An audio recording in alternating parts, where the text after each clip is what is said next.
Changing the email link to your WhatsApp account is a straightforward process. Follow these steps to update your email quickly. Step 1. Open WhatsApp. Launch the WhatsApp application on your smartphone. Ensure you are logged into the account for which you want to change the email. Step 2. Go to Settings.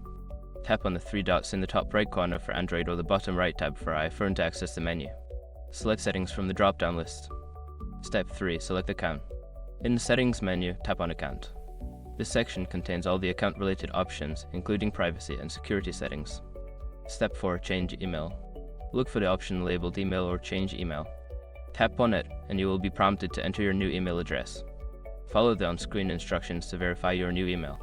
Step 5. Confirm changes. After entering your new email, you may need to confirm the change via a verification link sent to your new email address. Check your inbox, click the link, and your email will be updated. Once you have completed these steps, your WhatsApp account will be linked to your new email address. If you encounter any issues, consider checking WhatsApp's help section for further assistance.